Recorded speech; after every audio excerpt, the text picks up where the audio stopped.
হচ্ছে অনেক বেসরকারি মেডিকেল ও ডেন্টাল কলেজ। চিকিৎসায় অবদানে সক্ষমতা নিয়ে প্রশ্ন, বন্ধের হুঁশিয়ারি স্বাস্থ্য অধিদপ্তরের।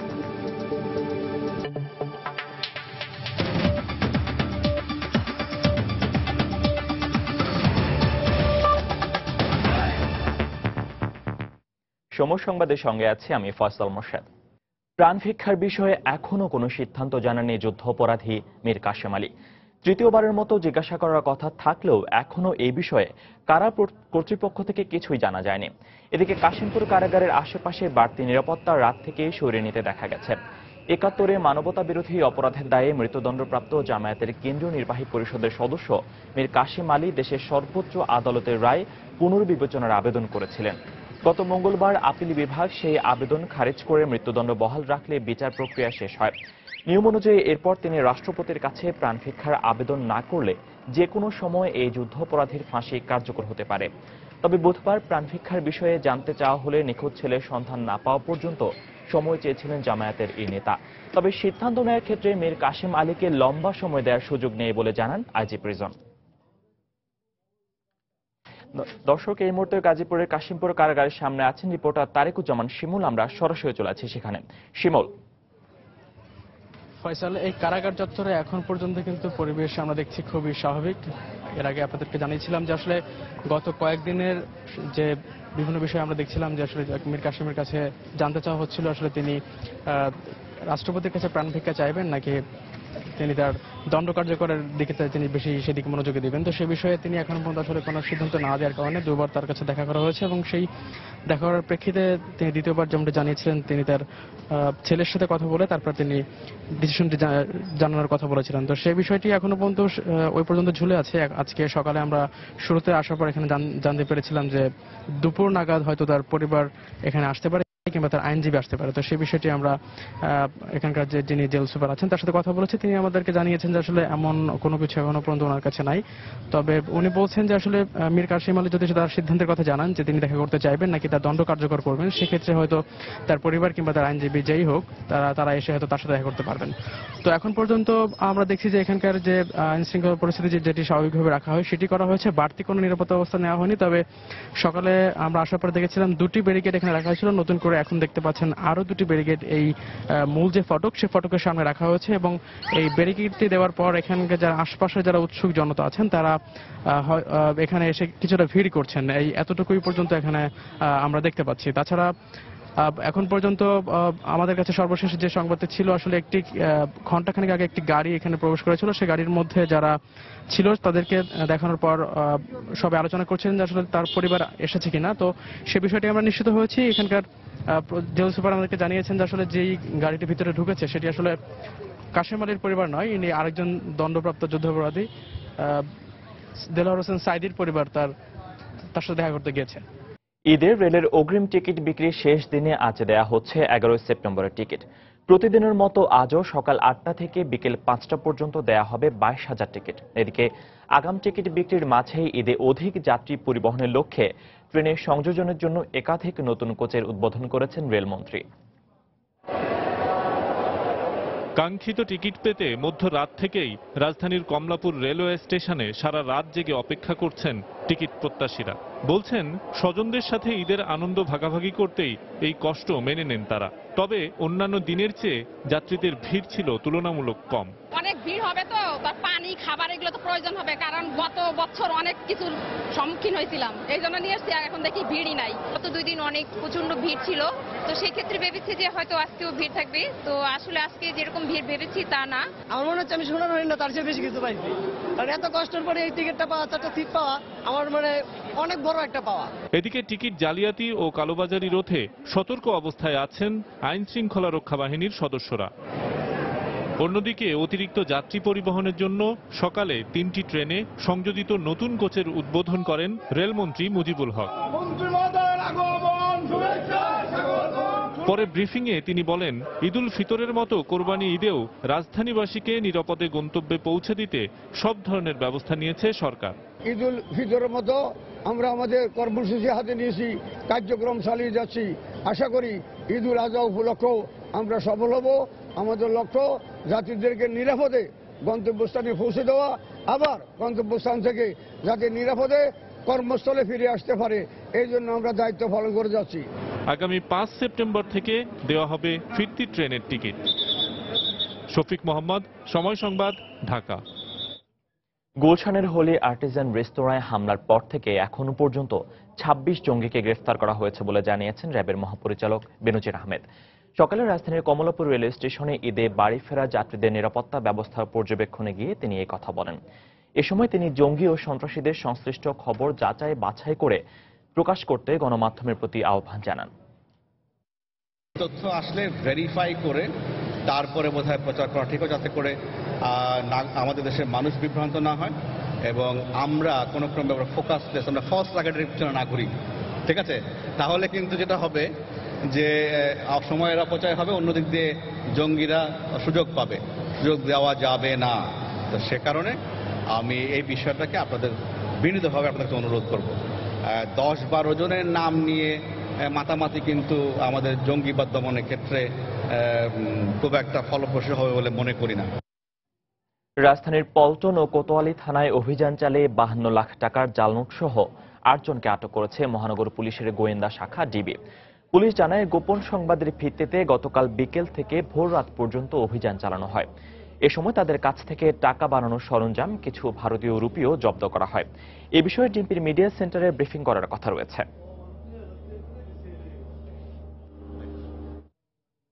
সময় সংবাদে আরো থাকছে, অবশেষে ভোটাররা পাচ্ছেন কাঙ্ক্ষিত স্মার্ট কার্ড। 2রা অক্টোবর থেকে শুরু হচ্ছে আনুষ্ঠানিক বিতরণ। 2017 সালের মধ্যে পৌঁছে যাবে 10 কোটি ভোটারের হাতে। এবং চামড়া শিল্প নগরীতে বরাদ্দ পেয়েও প্লট হারানোর অভিযোগ ক্ষুদ্র ব্যবসায়ীদের। দুষছেন বিসিক ও ট্যানারি মালিকদের, ভবিষ্যৎ নিয়ে অনিশ্চয়তা।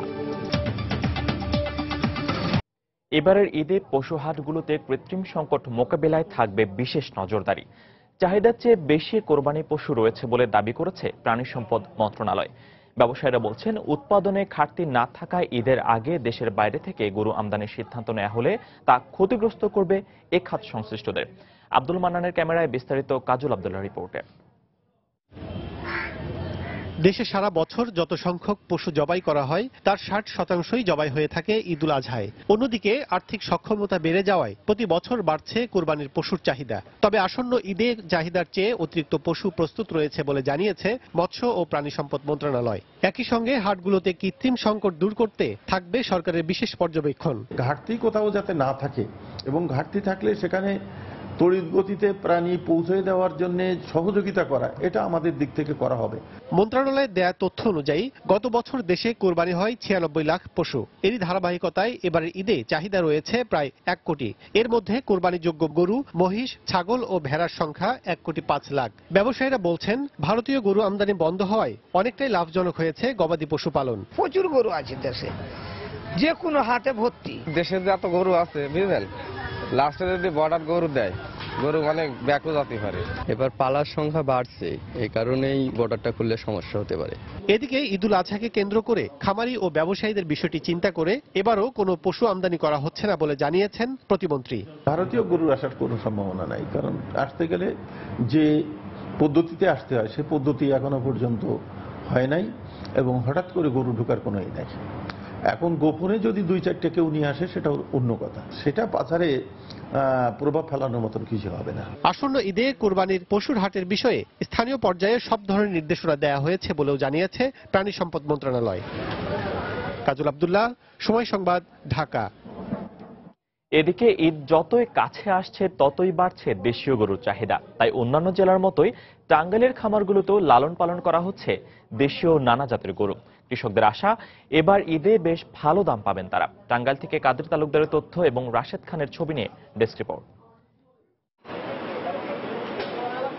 টাঙ্গাইলের প্রতিটি ঘরেই এখন গড়ে তোলা হয়েছে গরুর খামার, আর প্রত্যেকটি খামারই এভাবে ঘষে মেজে গোসল করিয়ে পরম যত্নে লালন পালন করা হচ্ছে প্রতিটি পশুকে। পরিবর্তন আনা হয়েছে খাদ্য তালিকাতেও। ক্ষতিকর ইনজেকশন ও ট্যাবলেট বাদ দিয়ে প্রতিদিন দেয়া হচ্ছে খড়কুড়া, খৈল ভুসি সহ দেশীয় নানা খাবার। কোরবানির ঈদকে সামনে রেখে দেশীয় গরুর চাহিদা বাড়ায় নতুন করে স্বপ্ন দেখছেন খামারিরা। আর ভারত থেকে গরু প্রবেশ না করলে এই স্বপ্ন বাস্তবে রূপ নিতে কোনো বাধা থাকবে না বলে আশাবাদ তাদের। ইনজেকশন অথবা ট্যাবলেট খাওয়াইলে গরুর ক্ষতি হয়, লাভ হওয়ার সাথে আরো বেশি ক্ষতি হয়, সেই জন্য আমরা কিছু গরু খাওয়াই না। আমার ফার্মে 50টা গরু আছে, ইন্ডিয়ান গরু আসে না, আল্লাহর রহমতে এখন মোটামুটি আশা করা যাচ্ছে মোটামুটি ভালো হবে।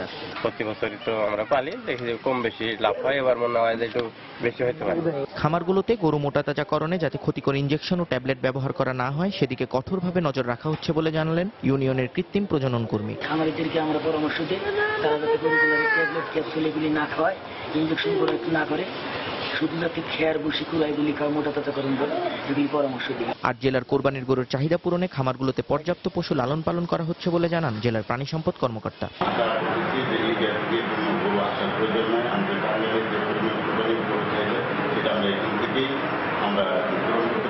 টাঙ্গাইলের 12টি উপজেলায় ছোট বড় খামার ও পারিবারিক পর্যায়ে মিলিয়ে প্রায় 3 লাখ গরু লালন পালন করা হচ্ছে।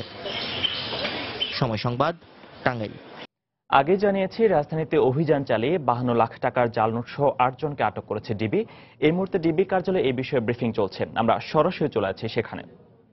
অভিযান চালিয়ে জাল টাকার ব্যবসায়ীদের গ্রেপ্তার করেছে এবং এখানে 52 লক্ষ টাকার বাংলাদেশি কারেন্সি জাল টাকা উৎপাদনের জন্য তাদের যে মেশিনারিজ সেগুলো, পাশাপাশি কিছু ভারতীয় রুপি যেগুলো নকল সেগুলো তারা উদ্ধার করেছে এবং এই টাকার যে কারখানার মালিক, সেই কারখানা বলতে আমি যে মেশিনারিজ যেগুলো উদ্ধার করা হয়েছে সেটিও যার বাসায় বসানো ছিল সে হলো মোহাম্মদ রেজাউল করিম মুন্না। তার নেতৃত্বেই এই চক্রটি আসলে এই জাল টাকার উৎপাদন এবং বিপণনের প্রচেষ্টা চালাচ্ছিল। তাদের মূল টার্গেট ছিল গরুর হাট। গরুর হাটে বেচা কেনা করার জন্যই তারা এই কারখানার মালিক পাইকারদের কাছে এবং পাইকারদের থেকে পরে খুচরা বিক্রেতাদের কাছে এটি ছড়িয়ে যেত এবং ছড়িয়ে দেওয়ার পর তারা আবার একেবারে রাজধানীতে 52 লাখ টাকা জাল নোট সহ 8 জনকে আটক করেছে ডিবি। সে ব্যাপারে ডিবি কার্যালয়ে ব্রিফিং চলছিল, আমরা সরাসরি ছিলাম সেখানে। সংবাদে আরো থাকছে, পাকিস্তানের পেশোয়ারে খ্রিস্টান কলোনিতে আত্মঘাতী হামলার ঘটনায় 4 সন্ত্রাসী সহ 5 জন নিহত এবং ইংল্যান্ডের বিপক্ষে সিরিজের জন্য টাইগারদের ব্যাটিং পরামর্শক হলেন শ্রীলঙ্কান থিলান সামারাবীরা। মাশরাফি রুবেলদের দায়িত্ব নিতে কাল ঢাকা আসছেন কোর্টনি ওয়ালশ।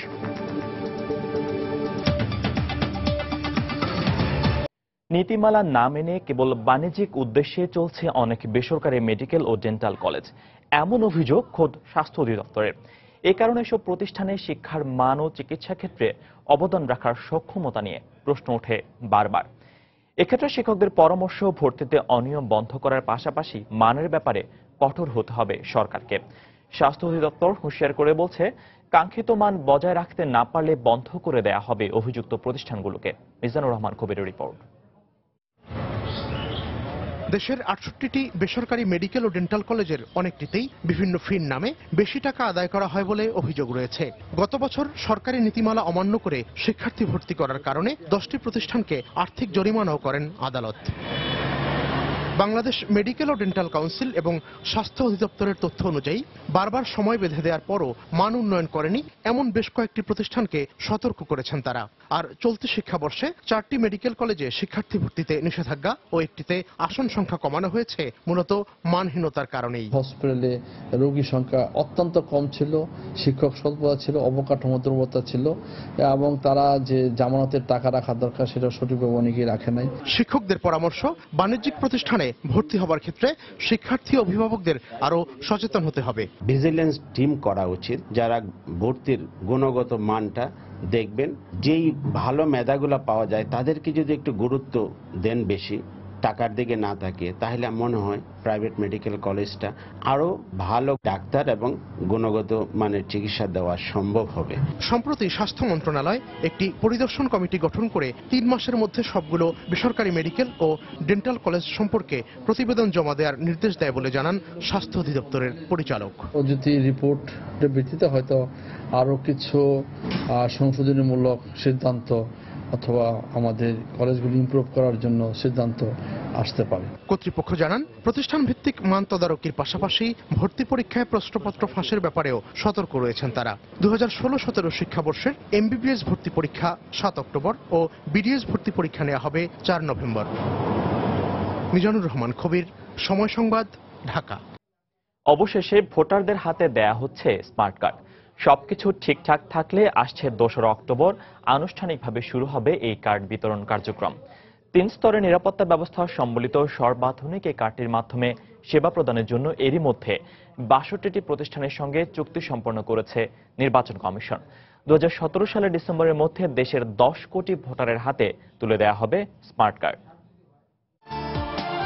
কাগজের তৈরি জাতীয় পরিচয়পত্র ভোটারদের হাতে পৌঁছানোর পর থেকে এর স্থায়িত্ব কিংবা জালিয়াতি নিয়ে ছিল নানা অভিযোগ। বিষয়টি আমলে নিয়েই প্লাস্টিকের কার্ডে চিপের মাধ্যমে তথ্য সংরক্ষণের ব্যবস্থা সম্বলিত একটি আধুনিক পরিচয়পত্রের কথা ভাবে নির্বাচন কমিশন। এরই ধারাবাহিকতায় 2011 সালে শুরু হয় স্মার্ট কার্ড প্রকল্প। নানা জটিলতা পেরিয়ে প্রকল্পের মেয়াদ বাড়িয়ে অবশেষে চূড়ান্ত হলো দিনক্ষণ। প্রাথমিকভাবে 2 ঢাকা সিটি কর্পোরেশনের ভোটারদের সঙ্গে স্মার্ট কার্ড দেওয়া হবে 2014 সালের হালনাগাদকৃতদের। আর বিতরণের সময় সংগ্রহ করা হবে 10 আঙ্গুলের ছাপ ও চোখের প্রতিচ্ছবি। বাংলাদেশের মানুষ স্মার্ট কার্ড পাবে 2রা অক্টোবর থেকে। মাননীয় প্রধানমন্ত্রী সম্মতি দিয়েছেন যে উনি এটা উদ্বোধন করবেন। জনসাধারণ ওয়ার্ড ভিত্তিক আমরা যে ক্যাম্পগুলো তৈরি করবো এগুলো আমরা জানিয়ে দেবো। এখানে যাওয়ার পরে ওনাদের পুরোনো আইডি কার্ডটা জমা দিবে, ওনাদের 10 ফিঙ্গার এবং আইরিসটা দেওয়ার পরে আমরা ওনাদেরকে স্মার্ট কার্ডটা হ্যান্ড ওভার করে দেবো। আন্তর্জাতিক মানের এই কার্ডে থাকছে জালিয়াতি রোধে আধুনিক ব্যবস্থা। 3 স্তরের নিরাপত্তার প্রথম স্তর দৃশ্যমান, দ্বিতীয় স্তর যাচাইয়ের দরকার হবে ডিভাইস, আর তৃতীয় স্তর ফরেনসিক টেস্টের। কেন্দ্রীয় ডাটাবেস হতে নির্বাচন কমিশনের অনুমতি নিয়ে অনলাইনে এনআইডি নম্বর ব্যবহার করে তথ্য যাচাই করা যাবে। পাশাপাশি বারকোড রিডার ও আঙুলের ছাপের মাধ্যমেও যাচাই করা যাবে তথ্য। এরই মধ্যে সরকারি বেসরকারি বেশ কয়েকটি প্রতিষ্ঠানের সঙ্গে তথ্য প্রদানের চুক্তি সম্পন্ন করেছে নির্বাচন কমিশন। সন্ত্রাস দমন বলেন বা আমি এক কথা সুশাসনের কথা বলি, সেটার জন্য এটি যুগান্তকারী একটি পদক্ষেপ হবে। এটি যে ব্যক্তি সেই ব্যক্তি এই ব্যক্তি কিনা এটি নিশ্চিত করা, এটি আমি মনে করি যে এটি সবচেয়ে সহজ উপায় একজনকে শনাক্ত করার জন্য। স্মার্ট কার্ড প্রকল্প হাতে নেওয়ার সময় 9 কোটি ভোটার থাকলেও পরবর্তীকালে ভোটার হওয়া বর্ধিত 1 কোটি নাগরিকদেরও 2017 সালের ডিসেম্বরের মধ্যে স্মার্ট কার্ড দেয়া হবে বলে জানিয়েছে কমিশন। রাশেদ লিমন, সময় সংবাদ, ঢাকা। সাভারের চামড়া শিল্প নগরীতে জায়গা বরাদ্দ পেয়েও ট্যানারি মালিক ও বিসিকের কারসাজিতে তা হারানোর অভিযোগ করেছেন চামড়া শিল্প সংশ্লিষ্ট ক্ষুদ্র ব্যবসায়ী ও শ্রমিক সংগঠনগুলো। তার উপর সম্প্রতি ট্যানারি স্থানান্তর নিয়ে সৃষ্ট জটিলতায় নেতিবাচক প্রভাব পড়েছে কোরবানির ঈদ কেন্দ্রিক ব্যবসায়। এই অবস্থায় নিজেদের ভবিষ্যৎ নিয়ে চরম অনিশ্চয়তায় দিন কাটছে ক্ষুদ্র ব্যবসায়ী ও শ্রমিকদের। সংগঠনগুলো বলছে দক্ষ শ্রমিক, প্রকৌশলী সহ সংশ্লিষ্টদের বাদ দিয়ে পরিবেশ বান্ধব আধুনিক চামড়া শিল্পনগরী গড়ে তোলা সম্ভব নয়। শুভ খানের রিপোর্ট।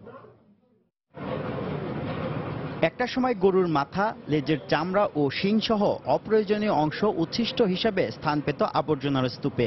এতে পরিবেশ দূষণের পাশাপাশি নষ্ট হতো মূল্যবান সম্পদ। অথচ বর্তমানে উন্নত প্রযুক্তি আর ক্ষুদ্র উদ্যোক্তাদের ঐকান্তিক চেষ্টায় এসব বর্জ্য থেকে তৈরি হচ্ছে জুতা, মানিব্যাগ, বেল্ট, পার্স ও ক্যামেরার কাভার সহ বিভিন্ন পণ্য, যা পূরণ করছে দেশের অভ্যন্তরীণ চাহিদা। এসব ঝুট চামড়াকে কেন্দ্র করে হাজারীবাগে গড়ে উঠেছে ছোট ছোট অনেক কারখানা, যেখানে কাজ করছেন হাজার হাজার শ্রমিক। কিন্তু বর্তমানে সাভারের হেমায়েতপুরে চামড়া শিল্পনগরীতে বড় বড় ট্যানারি স্থানান্তরে উচ্চ আদালতের নির্দেশনার পর চরম অনিশ্চয়তায় পড়েছেন চামড়া লিঙ্কেজ ব্যবসায়ীরা। কেননা শিল্পনগরীতে বড় ট্যানারিগুলোর জন্য জায়গা বরাদ্দ দেওয়া হলেও জায়গা হয়নি লিঙ্কেজ প্রতিষ্ঠানগুলোর। 800 বা 900 কেমিক্যাল ব্যবসায়ী আছে ছোট বড়, এখানে 350, 400, 500 শিপার আছে ছোট শিপার। ওদেরকে আমরা মূলত কেমিক্যাল যোগান দিই। এখন তারা যদি এখানে না যায় তাহলে তো আমরা ওখানে যাই কি করবো? 10-15 লাখ টাকা বিক্রি করি ঈদের আগে, এবার আমরা তাও পাচ্ছি না। ট্যানারি লোকেরা কেনাকাটা এখানে করে, বাইরের লোক তো এখানে কম আসে, এটা শিফট হয়ে চলে যাবে। এর জন্য মনে করেন আমাদের এমনিতেই কেনা বেচা কমে গেছে। চামড়া লিঙ্কেজ প্রতিষ্ঠানগুলোর বর্তমান সংকটের জন্য ট্যানারি মালিক ও বিসিককে দায়ী করছে চামড়া শিল্প সংশ্লিষ্ট সংগঠন সমন্বয় কমিটি। কোন মালিক একই কারখানা, একই কম্পাউন্ডে 3টা কোম্পানির নামে ব্যবসা করতেছে, উনি 3 কোম্পানির নামে সেখানে জায়গা পেয়েছে, যার কারণে এখন আপনার আর ওইখানে জায়গা নাই। সরকারের কাছে গেলে বলে যে হ্যাঁ আপনারা দাবিটা জেনুইন, আপনাদেরকে দিতাম, কিন্তু এখন তো জায়গা নাই। চলমান সংকট নিরসনে সাভারের চামড়া শিল্পনগরীতে সংশ্লিষ্ট প্রতিষ্ঠানগুলোর জন্য 50 একর জমি বরাদ্দের দাবি জানিয়েছে চামড়া শিল্প সংশ্লিষ্ট সংগঠন সমন্বয় কমিটি। শুভ খান, সময় সংবাদ, ঢাকা। ঝিনাইদহে গুলিতে এক ব্যক্তি নিহত হয়েছে। পুলিশের দাবি ওই লোক ডাকাত দলের সদস্য, মৃত্যু হয়েছে বন্দুকযুদ্ধে। ভোরে কালীগঞ্জ উপজেলার কড়াইতলা এলাকায় এই ঘটনা ঘটে। পুলিশ জানায়, ঝিনাইদহ যশোর মহাসড়কে গাছ ফেলে ডাকাতির চেষ্টা করছিল একদল ডাকাত। এমন সংবাদের ভিত্তিতে সেখানে অভিযান চালানো হয়। অভিযানে গেলে পুলিশকে লক্ষ্য করে গুলি করে দুর্বৃত্তরা। আত্মরক্ষার্থে পাল্টা গুলি চালায় পুলিশ। এক পর্যায়ে সেখান থেকে অজ্ঞাত এক ব্যক্তির লাশ উদ্ধার করে পুলিশ। ঘটনাস্থল থেকে 5টি হাতবোমা, 4টি রামদা, একটি অস্ত্র ও গুলিসহ বেশ কিছু ডাকাতির সরঞ্জাম উদ্ধার করা হয়। দেশের বাইরের খবর। পাকিস্তানের পেশোয়ারের সন্ত্রাসী হামলার পর খাইবার পাখতুনখোয়া প্রদেশের আরেক শহর মারদানে আদালত এলাকায় আত্মঘাতী হামলায় অন্তত 10 জন নিহত হয়েছেন। এই ঘটনায় আহত হয়েছে অন্তত 40 জন। এর আগে শুক্রবার সকালে পেশোয়ারের সন্ত্রাসী হামলার ঘটনায় 4 হামলাকারী সহ 5 জন নিহত হয়েছেন। পাকিস্তানি গণমাধ্যম ডন জানায়, পেশোয়ারের শহরতলির খ্রিস্টান কলোনিতে শরীরে বোমা বাঁধা 4 বন্দুকধারী হামলা চালায়। এ সময় বোমার বিস্ফোরণ ঘটালে 2 হামলাকারী ও এক বেসামরিক নাগরিক নিহত হয়। পরে নিরাপত্তা বাহিনীর গুলিতে অপর 2 হামলাকারী মারা যায়। এই ঘটনায় পুরো এলাকার নিরাপত্তা জোরদার করা হয়েছে। পাক সামরিক বাহিনী জানায়, পরিস্থিতি এখন নিরাপত্তা বাহিনীর নিয়ন্ত্রণে। ইংল্যান্ডের বিপক্ষে সিরিজের জন্য টাইগারদের ব্যাটিং পরামর্শ খোলেন সাবেক শ্রীলঙ্কান ক্রিকেটার থিলান সামারাভিরা, জানিয়েছেন বিসিবি সভাপতি নাজমুল হাসান পাপন। সেই সঙ্গে বর্তমান ফিল্ডিং কোচ রিচার্ড হ্যালসলকে আগামী বিশ্বকাপ পর্যন্ত সহকারী কোচ হিসেবে নিয়োগ দিয়েছে বোর্ড। আর মাশরাফি রুবেলদের দায়িত্ব নিতে আগামীকাল কোর্টনি ওয়ালশ ঢাকা আসছেন বলেও জানান বিসিবি সভাপতি। আমাদের যে ফিল্ডিং কোচ ছিল রিচার্ড হ্যালসল, ওকে আমরা এখন অ্যাসিস্ট্যান্ট কোচ করে দিচ্ছি আপাতত, এবং নতুন আরেকটা থিলান সামারাভিরা, সে বেসিক্যালি ব্যাটিং স্পেশালিস্ট। তাকে আমরা এই ইংল্যান্ড সিরিজের জন্য আপাতত তাকে আমরা কনসালটেন্ট হিসেবে নিয়োগ করছি। ইংল্যান্ড সিরিজের আগে সম্ভব হবে না। আমরা চাচ্ছি নিউজিল্যান্ড সিরিজের আগে আমরা একটা ভালো স্পিন কোচ নিয়ে আসব। এ পর্যায়ে শীর্ষ সংবাদ জানিয়ে দিচ্ছি আরেকবার। প্রাণ ভিক্ষার বিষয়ে এখনো কোনো সিদ্ধান্ত জানাননি যুদ্ধাপরাধী মীর কাশেম আলী। রাত থেকে সরিয়ে নেওয়া হয়েছে বাড়তি নিরাপত্তা। এবারের ঈদে পশুর হাটগুলোতে কৃত্রিম সংকট মোকাবিলায় থাকবে বিশেষ নজরদারি। ভারতীয় গরু আমদানি হলে বিপুল আর্থিক ক্ষতি হবে, আশঙ্কা ব্যবসায়ীদের। ঈদের আগে সক্রিয় জাল নোট তৈরি চক্র। রাজধানীতে অভিযান চালিয়ে 52 লাখ টাকার জাল নোট, বিপুল পরিমাণ সরঞ্জাম সহ আটক 8। ট্রেনের আগাম টিকিট বিক্রির 5ম দিনে আজ দেয়া হলো 11 সেপ্টেম্বরের টিকিট। 3টি ট্রেনে সংযোজিত নতুন কোচের উদ্বোধন করলেন রেলমন্ত্রী। এবং কেবল বাণিজ্যিক উদ্দেশ্যে চলছে অনেক বেসরকারি মেডিকেল ও ডেন্টাল কলেজ। চিকিৎসায় অবদানের সক্ষমতা নিয়ে প্রশ্ন, বন্ধের হুঁশিয়ারি স্বাস্থ্য অধিদপ্তরের। এই ছিল এখনকার মতো। যে কোনো খবর পেতে ভিজিট করুন সময়নিউজ.tv। যে কোনো বাংলা লিংক, রবি ও সিটিসেল নম্বর থেকে সময় সংবাদের খবর, অনুষ্ঠান সম্পর্কে জানতে এবং যে কোনো তথ্য সময় সংবাদকে জানাতে ডায়াল করুন 16242 নম্বরে। এছাড়া এইমাত্র পাওয়া খবর মোবাইলে পেতে SMS করুন *SN লিখে পাঠিয়ে দিন 16242 নম্বরে। সঙ্গে থাকুন সময়ের।